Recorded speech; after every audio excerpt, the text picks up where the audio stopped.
ಅಲ್ಲ, ಅಷ್ಟೊಂದು ಖುಷಿಯಿಂದ ಬಟ್ಟೆ ತೋರಿಸ್ತಾ ಇದ್ರೆ ಕರ್ಣ ಮಾತಾಡದೆ ಹಾಗೆ ಹೋಗ್ಬಿಟ್ರಲ್ಲ. ನನ್ನಿಂದೇನಾದ್ರೂ ತಪ್ಪಾಗಿದೆಯಾ ಅಥವಾ ಸಿಟ್ಟು ಬಂದಿದ್ಯಾ? ಕರ್ಣ ಹೀಗೆ ಯಾಕೆ ಬಿಹೇವ್ ಮಾಡ್ತಾ ಇದಾರೆ?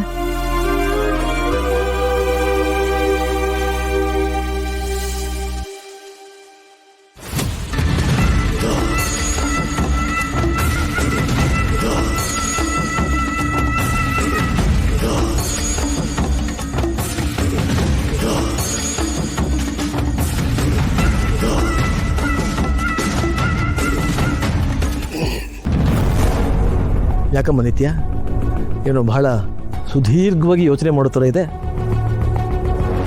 ಏನಾಯ್ತು? ಯಾಕೆ ನಿದ್ದೆ ಬರಲಿಲ್ವಾ? ಅಯ್ಯೋ, ಮದುವೆ ತಯಾರಿ ಮಾಡ್ಕೋಬೇಕಲ್ವಾ ಅಂಕಲ್, ಎಲ್ಲಿ ನೆಮ್ಮದಿಯಾಗಿ ನಿದ್ದೆ ಮಾಡೋಕ್ಕಾಗತ್ತೆ?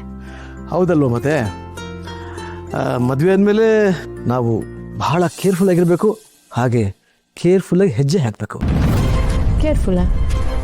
ಯಾಕೆ ಹಾಗೆ ಹೇಳ್ತಿದ್ದೀರಾ? ಅದೇಮ್ಮ, ನಿನ್ನ ಮದುವೆ ಟೈಮಲ್ಲಿ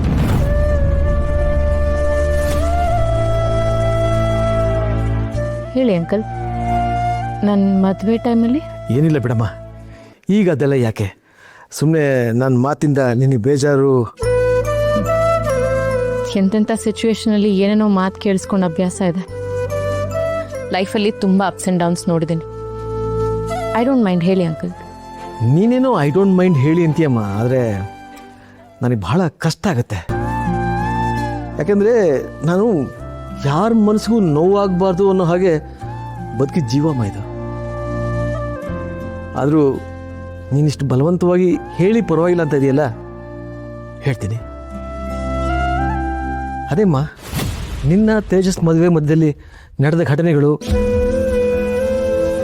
ಆ ನೋವು, ಹಿಂಸೆ, ಅವಮಾನ, ನಿನ್ನ ಪ್ರೇಮಕ್ಕೆ ಆದ ಮೋಸ, ಅಬ್ಬಬ್ಬಾ, ಅದೆಲ್ಲ ನೆನೆಸ್ಕೊಳ್ತಾ ಇದ್ರೆ ಈಗಲೂ ನನಗೆ ಝುಮ್ ಅನ್ನುತ್ತೆ. ತೇಜಸ್ಸು ಕಾಣಿಸ್ತಾ ಇಲ್ಲ.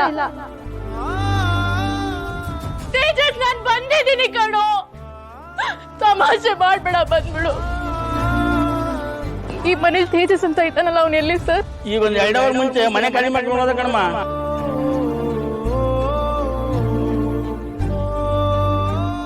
ನಿತ್ಯ, ನಿತ್ಯ, ಐ ಆಮ್ ಸಾರಿ ಮಾ, ಐ ಆಮ್ ಸಾರಿ. ನಿನಗೆ ಹರ್ಟ್ ಆಗಲಿ ಅಂತ ನಾನು ಈ ಮಾತನ್ನ ನಿನಗೆ ನೆನಪಿಸ್ತಾ ಇಲ್ಲ. ಆದರೆ